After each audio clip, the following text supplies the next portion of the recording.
Okay, you guys told me to watch this, so I will watch it. Stygian Onslaught is a pay-to-win joke. I kind of agree with that, though. I do kind of agree with that. I mean, it is a game mode to flex your constellations. I mean, it's endgame content. It's not meant to be easy. Yeah, but the issue with this, it's not that, right? It's the hardest mode cannot be beaten if you don't have certain characters, and especially if you want the 5-star skin, you have to have basically everyone at Constellation 6 and with their signature weapons at Refinement 5, which is insane. There's no way you can actually do that without pulling out your wallets. It's a different story if it was doable, but it was really hard, but you straight up cannot. It is quite literally the definition of impossible. D6 is meant to be extra though. That's why it's unlockable with cosmetic as a reward. The real mode ends at D5. If you cannot get everything, because you have to think of the definition of pay to win, right? It's definitely not like somebody can get a C6 R5 character and immediately beat Dire, Stygian Onslaught. It's not like that, right? It's because your artifacts basically accounts for 50% of your damage, right? But the difference between two people with the same artifacts and one being able to beat Dire, get all the rewards from Dire, and the one that cannot is the wallet. It's cosmetic, I understand, but it's not a fact that you cannot get that without spending money, right? It's sort of like a paradox. You have a gacha game where you essentially spend money pulling for characters, pulling for constellations, and you have a game mode that allows you to test that to your limits. But now you have a situation where you cannot make it fair, because if you make it so that Stygian Onslaught is beatable by everyone, then it's not about the constellations anymore, right? The entire point of it is for people to show off their constellations. And what is the real definition of showing off your constellations, right? Showing off your money, right? That's quite literally the entire point of it. It's not about having C6 R5 either, right?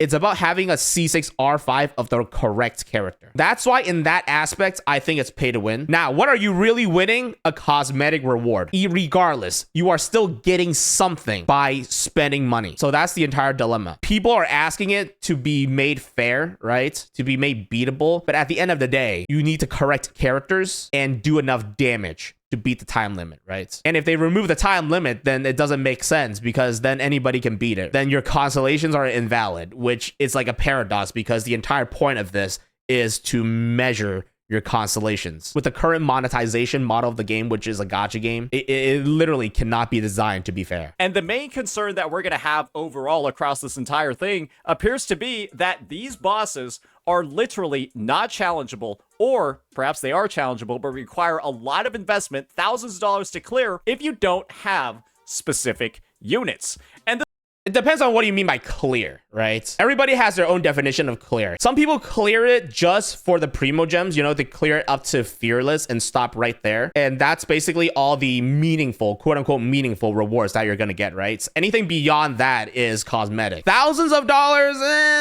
a bit of an exaggeration if you're not. That's realistically only if you're going for Dire 5-star skin, right? For the Tenebrous Papilla, this thing's got like Night Soul shields, where if you don't have Natland units, you might as well just go f yourself. You got this turtle over here that basically, if you don't have, I believe, ice-based characters, like Skirk, Escoffier, all of that, I heard you're supposed to go f yourself. And for this, technically, that's unironically the worst way to beat it, unless you have C6 Skirk. Because C6 Skirk realistically is just like a burst character, like literally one burst and it's like 10 million damage, right? Something like that. Unironically, Mualani Vape is the strategy, because you don't want it to put its shield up, right? You're supposed to use characters that attack less but do really high damage with each attack. Cactus boss over here, he has a unique interaction with this crazy new mechanic called Lunar Charge that only one character in the game has, which is... Technically, you don't really need Lunar Charge, right? You just need Electro Charge, no? But you just have to deal enough damage, I guess. This is the one unit in the game that has Electro Charge, and apparently, this Cactus boss over... Man, you guys, okay, I see why you guys use the term misinformation. But honestly, watching a Wuthering Waves content creator review Genshin Impact's endgame mode is kind of amusing. Be honest, does he actually play Genshin? Like, does he play off stream or something like that? Like, at all? I guess you gotta see how invested his account is too, right? I feel like. Let's see. Here directly interacts with Electrocharge and becomes much easier to take down if you have that debuff ready to go. This is the commentary from Genshin Impact players themselves. You don't have to take it from me. Papilla is impossible if you don't have Natlan units.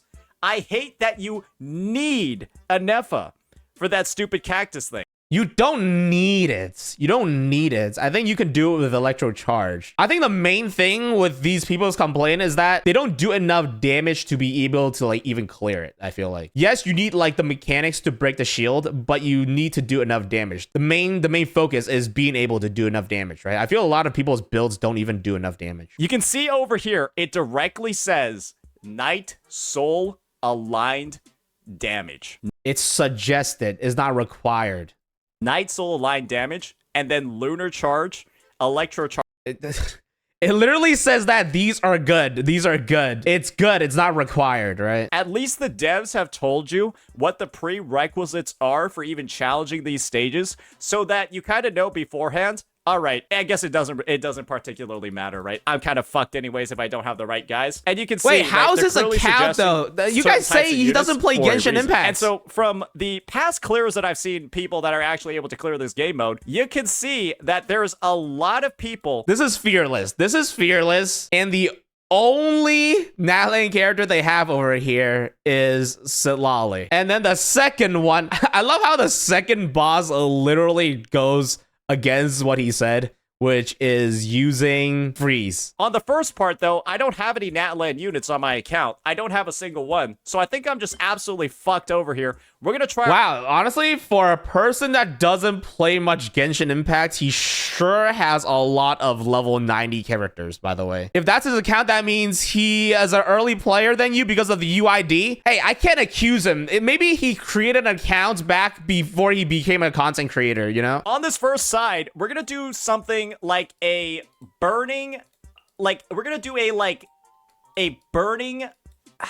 Quicken burning team. And so the idea... You cannot do quicken and burning, mainly because one overrides the other, kind of. You either go one way or the other. Mostly burning, because without Natlan characters, burning is the reaction you want for Papilla. The only reason why Cookie are in teams is to proc Hyper Bloom. We're going to put in Benito over here to trigger the burning part of the reaction. Okay. Dude, is this rage bait? Like, what is that? Like, there's no way, shape, or form this team does even, like, close to enough damage. Now, on this side, we're going to be running our Skirk team. This one hopefully should be broken enough to get it all done. On this bottom side over here...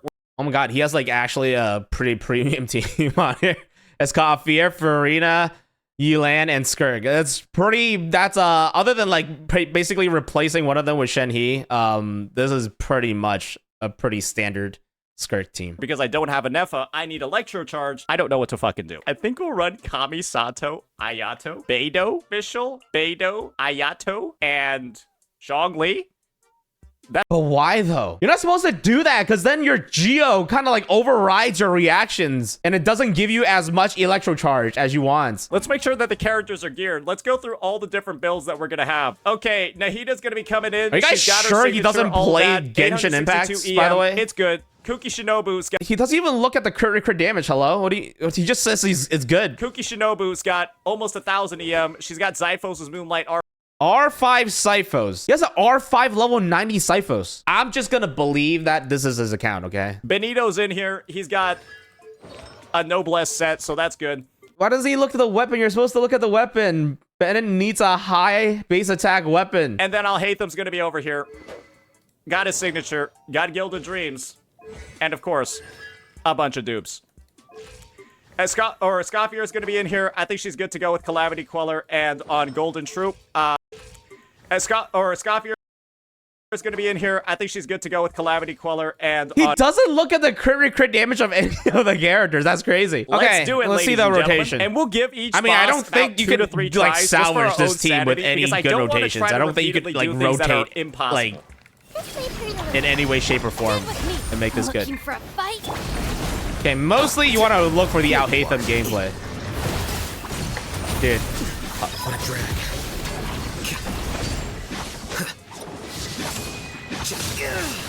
I miscalculated. Okay, so I guess he's just like dashing around, changing into like 17 different bosses while also being invulnerable at the same time. All right, I just gotta focus. Is this his first time fighting Papilla or something like that? What? Because from the sounds of it, it looks like he doesn't know the boss mechanics like at all. This up over here, right? Flicker. Oh, I tried to attack the illusion instead of him. I won't consider those an actual try, right? Here you are. Why does he hold E? Because tapping E homes in, no? Really, you only hold E for exploration purposes. You don't really hold E, right, in combats? You just tap E, it just homes in. It's like a homing attack. He just teleports to where the boss is. I don't think I can manually aim any abilities against this thing. I genuinely don't know where it's gonna go. I'll be honest with you. I'll be honest with you. And we're not even like worried about the HP yet. My guy's still trying to figure out the boss's abilities, by the way. Okay.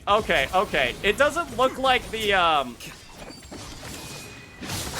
I don't think he knows how to play out hate them either. Here we go. Huge damage. Does he use charge attack a single time? Bro, I'm sorry. Like, who designed this? Who designed this, bro? There's 30 seconds left. There's 30 seconds left, and I did that much damage to it. I mean, to be fair, you can't say you did that much damage to it when you are just literally using whatever team you scrapped up right together. You should make a Wuthering Waves version of this video. No. Why? Because I don't play Wuthering Waves and I don't pretend that I know about Wuthering Waves endgame. You saw that this is a C6 character on my team right now, and I literally don't think it's possible. Are Wuthering Waves players really proud of the fact that holograms can one-shot your C6 character? Yeah, isn't that a thing that they're really proud of? That holograms, regardless of your constellation, they one-shot you? I mean, to be fair, it's not even the damage at this point. It's mostly because of the team. Like, it's not even a proper, like, Dendro team is the issue. And the rotations are kind of questionable as well. Wait, it's just not even getting hit either. Off we go. What? What do you mean it's not getting hit? Who's doing the hitting? What does that even mean? It's literally not happening. This is so fucked. Here you are. He keeps doing that. He keeps holding E. Why does he keep holding E? So now you guys probably understand why I said I was only going to try it like 2 or 3 times. Because this is literally not possible. You cannot do that one unless you have Natlan characters. I don't know what. I don't think having Natlan characters is the issue here, honestly. It's one of the issues. I don't think the entire issues is about not having a Natlan character at that point. I feel like there might be some human errors as well. I get about 10 seconds to hit it and then it regenerates. So I'm kind of just fucked in. Well, that's the point, right? That's the point. The DPS window. It's literally a DPS window where you're supposed to do as much damage as possible after breaking the shield, right? But without a proper team and the proper rotations, you cannot do damage. But this team, on the other hand, I think this might be the one stage that we're able to clear because it's pretty simple, the situation over this here, is right? a pretty premium team, and this is fearless. So this should be good. Escoffier, Farina, Yeelan, Skirg. It should be pretty okay, I think. He's not dodging or anything. He's just tanking everything. I mean, I'm kind of almost dying, but yeah, I mean, I can see the vision. Okay, he's attacking with Hydro attacks. Okay, you broke the shield. Okay, doable. Wait. Hold. Hold. Okay, shield's up for the second time. What are you gonna do, Mr. Saint Fontas? That's our RIP. The boss is kind of a dickhead, though. Let's try it again. Let's try it again. This is our first time ever fighting this boss, so Okay, I can't... I feel like when you're trying to figure out the boss's attacks for the first time in Genshin Impact's hardest game mode, I feel like you cannot judge it that well. What do you mean you're fighting it for the first time? It's Stygian Onslaught. The attacks do hurt though, I have to admit that. So the trick here is to actually chain your bursts. But you need the correct characters. So when you chain your bursts, like if you replace probably Yilan with Ganyu or something like that, if you rotate between the bursts, you can actually break the shield without taking any damage. Or as little as, or to a point where you don't die. Why is he not healing with Farina is the question. Now it's time to swap to healing mode with Farina. Now it's time. Or use Escoffier's bursts. Escoffier's burst heals. All right, Goose loosened. Okay.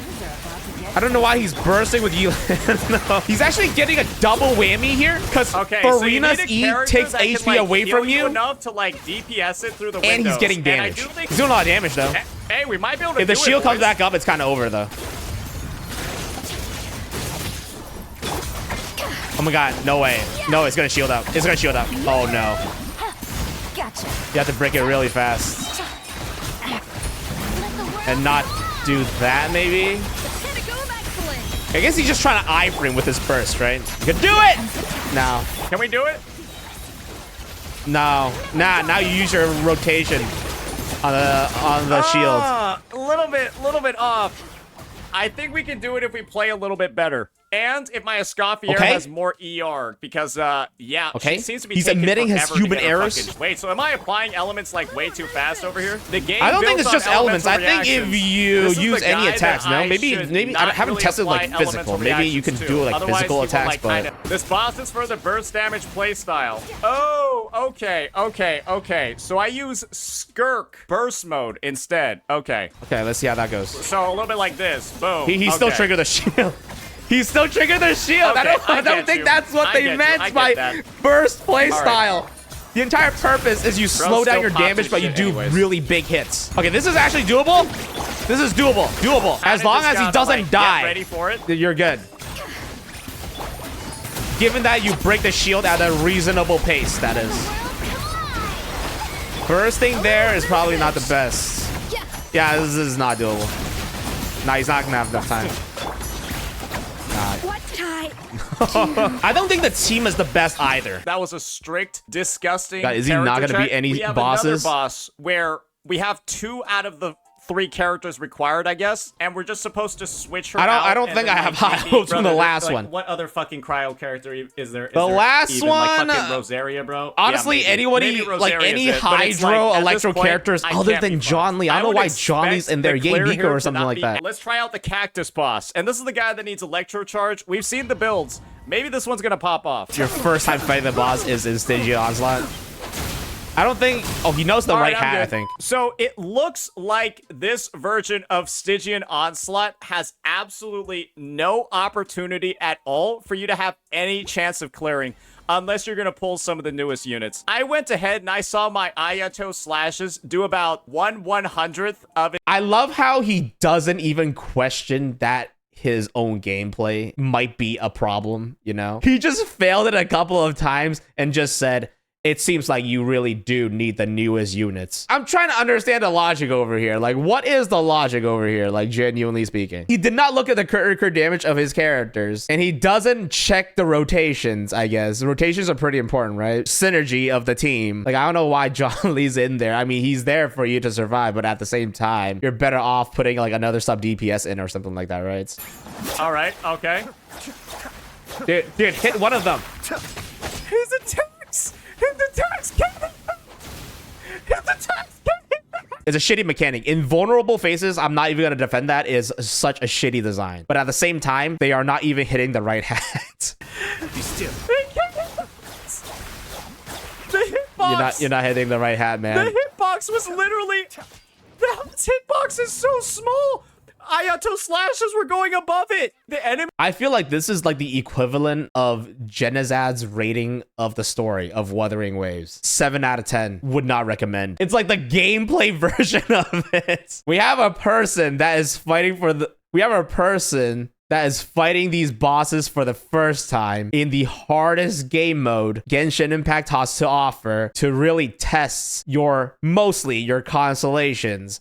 But the second best thing to make up for that constellation DPS loss is team composition and character builds. And so far, it's not looking too good in either of those. Teams did not have synergy other than the second one. Builds, I don't know the crit damage or the ERs, so you don't really know. Rotations are rotations. Understanding boss mechanics, he's getting there. Dealing the correct rotations during DPS uptime, he's also getting there. There's a lot of factors. I definitely do argue that this game mode is not the best. Don't get me wrong. But at the same time, you can't be doing basically everything wrong and then say that the issue is that you don't have the characters. There are characters in the game whose attacks literally cannot hit them because they never expected anyone would even try to use Ayato against this thing because they know that this— That's not why does he say it like it's exclusive to Ayato? Like Ayato is the only character that can't hit the hats. They made it so that the hats have a hitbox so low that Ayato slashes will literally go above them. You quite literally can't hit them. You have to wait for the hat to be active first, and he's hitting the wrong hat, by the way. There's something deeply wrong with this game mode. You can say that. There quite literally is. I will never defend this game mode ever in my life. But at the same time, I feel like some self-reflecting is necessary. Whatever it is, it's a stall mechanic that requires a specific type of reaction. And if this is a character who's designed around having only 6 seconds where they can deal damage, what am I doing? To be fair, not really. If you break the shield with enough damage, that damage that's converted to true damage. So depending on how much damage you do to the shield while it's in a shielding phase, you can actually do a lot more damage than you would normally do to it during the DPS window. So technically, the shield phase is also a DPS phase. Like, if he kept reading the boss description, I think he would have got to it. I love how this one guy in chat is not even defending it. All I can hear is skill issue. Come on, turn into your hat, buddy boy. Okay, he's hitting the wrong hat. He's hitting the wrong hat. You're not hitting the right hat. Okay, to be fair, if you're not even doing the mechanic correctly, I feel like, there needs to be some gameplay review as well, It is over. This account cannot do, not even the dire stage, bro. This is Fearless. We haven't even unlocked the high— To be fair, Fearless is pretty hard. Fearless basically requires you to have, like, C0, R0, right? The correct ones anyways. Dire is doable, but your rotations needs to be pretty much perfect and your artifact needs to be pretty much perfect. And you definitely need the correct teams for Dire. What a fucking joke this endgame mode is, bro. Again, like I said, I think there are some self-reflections that needs to be done on the gameplay, on the team comp, on the rotations. I should have just waited until Natlan, and then I would have been able to just C6 Mavawika and then probably just run her through this fucking game mode like she ran through the lore of this fucking game on her motorcycle. Hopefully, you all can see why everybody is so pissed off with— Okay, I feel like you can't show us that gameplay and then say you can see why everyone is pissed off. That is if you assume everyone is running their team like that and their rotations like that. It is bad. It is bad. It's not for whatever reason he is saying. I see what everybody's talking about right now. This myth— myth is confirmed. This myth is confirmed. You can quite literally look up gameplay without Eneva for the cactus. Why does he just state it? He always states something and just leave it at that. He just leaves it. Like, look at this. Look at this. It quite literally takes like 2 seconds. Nevelet for Arena, Fischl, and another Electro character. Quite literally no Inefa needed. So how is that a myth busted is my question. There's a reason why there's nothing positive to say about this game mode at all. Yes, Sekapoko, let whales have this one thing. And let's just fuck every other person playing this game in the process. Because holy moly, what an absolute, complete abomination of an endgame mode. Let me know what you all think. I do agree. That is terrible. But it's like that one kid that did all the math wrong, but got the right answer.